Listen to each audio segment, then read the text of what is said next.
Hey guys, welcome to Wrestling Days. Welcome to today's high five video. Might not do that again. Yeah, today it is, we're going to do one on my favourite tag teams of all time. I can honestly say this was harder to do than my favourite wrestlers of all time, mainly because I know there's some big names missing, names that you probably would have in your lists. The reason that there's no Attitude Era tag teams is because these teams that we're going to talk about had a bigger impact on me. So with that being said, at number 5, the Hart Foundation. Bret, one of the greatest single stars of all time, did some fantastic promos when he was in the Hart Foundation. But really, for me, it was the counterpoint of Jim the Anvil Neidhart. You've got Bret, the technician, very savvy, well-spoken, kind of passionate. But then in the background, you've got Jim the Anvil, like, just stroking away at his beard, pulling it down like this, and it was just, I was mesmerised. I was absolutely mesmerised. You got the technician, you got the powerhouse, you got fantastic promos, engaging matches. It was just, man, I loved them. Absolutely loved them. In at number 4, I've got the British Bulldogs. How could I not have the British Bulldogs in this list?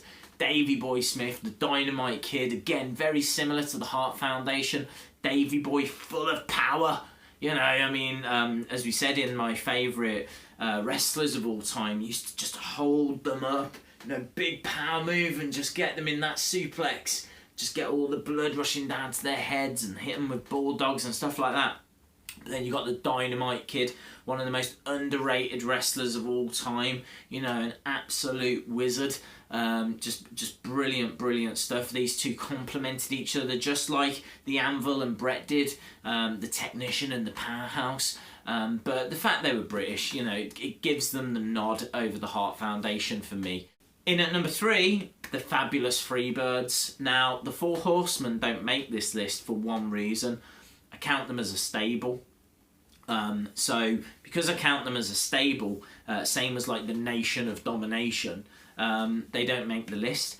Any team that was 3, like New Day for example, I was happy to include, and for that reason the Fabulous Freebirds go in at number 3.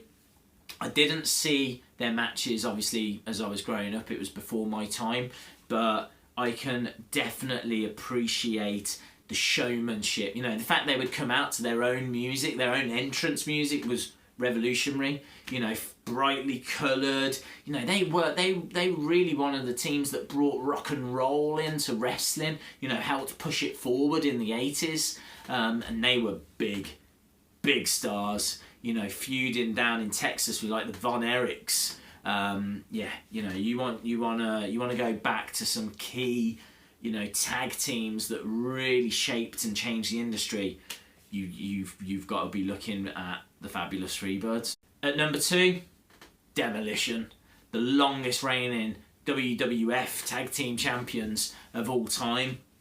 The next milestone for New Day to beat is the reign of Demolition. I think they held the titles for over 400 days. But Axe and Smash and the look that they had, and they were dominant. You did not mess with Demolition. Interesting in the sense of they weren't technical, they were brawlers, and they were not really powerhouses as such, but they had power, but they were just all out brawlers. They are going to come down, beat you up, and leave you a mess. And at number 1, for me, the greatest tag team of all time, no doubt in my mind, the Legion of Doom / the Road Warriors. Hawk and Animal. They were like, for me, the tag team Ultimate Warriors.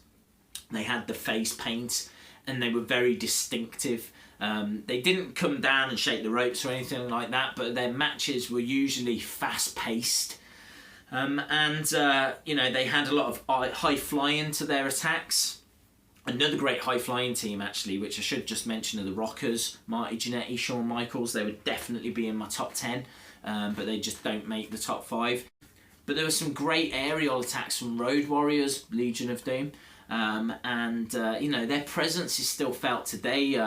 Ellerin, you know, is back. Paul Ellerin is back down in NXT with the Authors of Pain.